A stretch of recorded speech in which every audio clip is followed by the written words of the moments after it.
آپ لوگ کے سوالات ہم لے لیتے ہیں۔ آغا صاحب انڈیا سے دوسرا سوال ہم سے کر رہے ہیں، ان کے سوالات بڑے اچھے ہیں، 3-4 ان کے سوال ہیں، میں سارے لوں گا انشاءاللہ، مجھے بہت اچھے لگے چونکہ ہمارا موضوع بھی اب قرآن پاک کی تفسیر کے حوالے سے اصول تفسیر منہج اہل سنت جو انہوں نے سیٹ کیا قرآن کی فہم کا، تو اس سے بالکل مطابقت رکھتے ہیں۔ آغا صاحب ہم سے سوال کر رہے ہیں، سورہ قاف شروع ہوتی ہے قاف والقرآن المجید، کہہ رہے ہیں اس آیت کے اندر قاف لفظ سے کچھ مفسرین ایسے ہیں جو ذکر کرتے ہیں یہ ایک پہاڑ ہے جسے کوہ قاف کہا جاتا ہے۔ پھر اس پہاڑ کے حوالے سے بہت سی باتیں کتب تفسیر میں ہیں، جیسے علامہ جلال الدین سیوطی کی تفسیر کے اندر یہ باتیں مل جاتی ہیں، میں نے نام لے دیا، انہوں نے بھائی نے نام نہیں لیا، تو وہ ذکر کرتے ہیں کہ اتنا بڑا ایک پہاڑ ہے پوری زمین کے اندر کہ اس کی شاخیں، اس پہاڑ کی شاخیں پوری دنیا میں پھیلی ہوئی ہیں۔ اللہ تعالیٰ نے جب زمین کے کسی خطے پر زلزلہ لانا ہوتا ہے تو وہاں کے اس شہر میں جو اس پہاڑ کی شاخ جاری ہوتی ہے اسے حکم ہوتا ہے، پھر وہ لرزہ کرتا ہے، اس لرزے سے زلزلہ آتا ہے اور اس شہر والوں کے اندر وہ ایک سزا ہو جاتی ہے۔ اور پوری دنیا میں زلزلے آنے کا سبب بھی کوہ قاف ہے، یعنی قاف کا پہاڑ ہے۔ میں سمجھا دیتا ہوں جی، جزاک اللہ خیر آغا صاحب، بہت اچھا آپ نے سوال کیا۔ دیکھیے گا کہ یہ جو آپ کا سوال ہے یہ بھی پچھلا جو آپ کے سوال کا میں نے جواب دیا اسی سے ریلیٹڈ ہے۔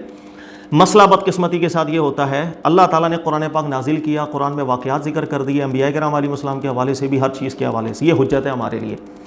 ہوا یہ کہ چونکہ پیچھے بھی کتابیں نازل ہوتی رہی ہیں اللہ تعالیٰ کی، لیکن ان قوموں نے اس میں بہت سی تبدیلیاں کرنا شروع کر دی، تحریفات کرنا شروع کر دیے، جھوٹ باندھنا شروع کر دیے۔ یہی وجہ ہے کہ آپ آج پچھلی کتب کو پڑھیں تو اس کے اندر غلاظتیں مل رہی ہوتی ہیں، اس قدر فحش چیزیں داخل ہو چکی ہوئی ہیں، انا للہ، ہم نے آنکھوں سے دیکھا اس میں کتنی تحریفیں ہو چکی ہیں، سارا مقصد بدل دیا، آبزرویشنز کے خلاف باتیں آ گئی ہیں، جس کو نہ عقل تسلیم کرتی ہے، نہ علم تسلیم کرتا ہے، نہ تحقیق تسلیم کرنا، قرآن مانتا ہے۔ تو ہوتا یہ ہے کہ چونکہ پچھلی کتب کے اندر بھی بہت سا مواد موجود ہے، جب ہم قرآن پاک کو پڑھ رہے ہوتے ہیں تو ہم نے اسٹڈی کیا ہوا یا باتیں پھیلی ہوئی ہوتی ہیں، اسرائیلی باتیں جسے کہا جاتا ہے، وہی اسرائیلی باتیں جب ہمارے دل و دماغ کے اندر بیٹھ جاتی ہیں، ہم قرآن کو پڑھتے ہوئے جب وہ واقعات ہم سمجھ جاتے ہیں کہ ہاں دیکھو یہ وہی چیز ہے وہ جو اہل کتاب سے آ رہی ہے، ہو سکتا ہے یہ بالکل ٹھیک ہو۔ بدقسمتی سے ہوا یہ کہ جو قاف کی تفسیر آپ نے بیان کی ہے یہاں پر بھی یہی ہوا، اسرائیلیات ہیں یہ، یعنی کہ اہل کتاب کی بگڑی باتیں، وہ لوگ یہ بیان کیا کرتے تھے، اور ان کی کثرت کے ساتھ یہ روایات کتب میں موجود ہیں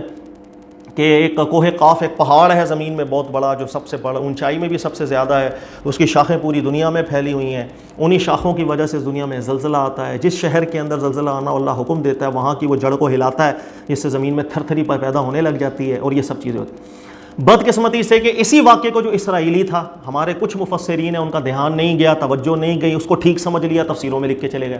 اور کہاں لکھ کے گئے، چونکہ اس کا بنی اسرائیل کی جو روایتیں ہمارے پاس آئی ہیں ان کی کتب کے ذریعے سے، اس میں نام آیا تھا کوہ قاف، یعنی وہ پہاڑ ہے اس کا نام ہے قاف، تو اب اللہ نے جہاں قرآن میں ذکر کیا قاف، وہ سمجھ گیا کہ ہاں یہ قاف سے مراد ہو سکتا ہے وہی پہاڑ ہو، چونکہ وہ پہاڑ بڑا عجیب و غریب ہے، اس کی جڑیں پوری دنیا کے اندر پھیلی ہوئی ہیں، لہذا نتیجہ یہ نکلا کہ یہ قاف سے وہی پہاڑ مراد ہے اور اللہ کی شان ہے، اس لیے اللہ نے اس کی قسم فرمائی ہے۔ یہ غلطی ہو گئی تھی بہت سے علماء کرام سے، اس میں کوئی بڑی بات نہیں۔ سر فہرست اس کے اندر 2 عالم دین ہیں، علامہ جلال الدین سیوطی رحمۃ اللہ علیہ، وہ بھی اپنی تفسیر میں یہی بات ذکر کر کے چلے گئے۔ اس کے علاوہ ابن حجر مکی ہیثمی رحمۃ اللہ تعالیٰ علیہ، ان سے بھی غلطی ہوئی، انہوں نے بھی اس واقعے کو جو کوہ قاف والا ہے کہا کہ سند بھی اس کی ہم ٹھیک کر ہی لیں گے، حسن درجے کی سند قرار دی، اور کہا کہ یہ بات بالکل ٹھیک ہے، ہمارے دین سے کوئی مخالفت بھی نہیں رکھ رہی ہے، اس کے طرق بھی زیادہ مان سکتے ہیں۔ یہ 2 عالم دین ایسے گزرے ہیں جن سے یہ غلطی ہو گئی تھی کہ اسرائیلی روایت یہ ملی تھی، اس اسرائیلی روایت کی بنیاد پر ان کا رجحان چلا گیا، شاید یہ بات ٹھیک ہے، لیکن ان 2 علماء کے علاوہ آپ کسی بھی محقق عالم دین کو پڑھیں، جیسے علامہ آلوسی رحمۃ اللہ تعالیٰ علیہ، اس کے علاوہ علامہ قرافی رحمۃ اللہ تعالیٰ علیہ، اس کے بعد لائن لگ گئی جتنے علماء محققین آئے ہیں ان سب نے کہا کہ ان دونوں علماء سے غلطی ہوئی ہے، یہ اسرائیلی باتیں ہیں، اسرائیلی بات اتنی فضول قسم کی بات تھی، نہ ہمارے دین میں یہ ثابت ہے بلکہ آبزرویشن کے ہی خلاف ہے، حس کے خلاف ہے، مشاہدے کے خلاف ہے، جھوٹ واضح ہے اس کے اندر، اور قرآن پاک نے اس بات پہ کوئی دلالت نہیں کی ہے، لہذا یہ بات وہی ہے، یہ پچھلی کتابوں کی چیزیں تھیں جو ہمارے اندر گھس گئی، ہم پہچان نہ سکے۔ یہ عموماً تفسیر کے اندر غلطی ہو جاتی ہے کہ ہم پچھلی کتابوں کی باتوں کو لے کر آ جاتے ہیں۔ اب وہ ہوا یہ کہ میں آپ کو بتا دیتا ہوں، علامہ آلوسی رحمۃ اللہ علیہ کو روح المعانی کے اندر آپ اسی آیت کی شرح کے اندر جب پڑھیں گے، انہوں نے جملہ لکھا لا وجود لہ، انہوں نے کہا ایسے پہاڑ کی کوئی حقیقت نہیں ہے، ولا یجوز اعتماد ما لا دلیل علیہ، کہہ رہے ہیں ایسی چیزوں میں ہم کوئی اعتماد نہیں کر سکتے جس پر کوئی دلیل ہمارے دین سے موجود نہ ہو۔ وَهُوَ مِنْ خُرَافَاتِ بنی اسرائیل، کہہ رہے ہیں یہ بنی اسرائیل کی خرافات ہیں جو ہمارے مسلمانوں میں آ گئیں، مسلمانوں میں سے کچھ عالم دین اس کو پہچان نہ سکے، کتابوں میں لکھ گئے،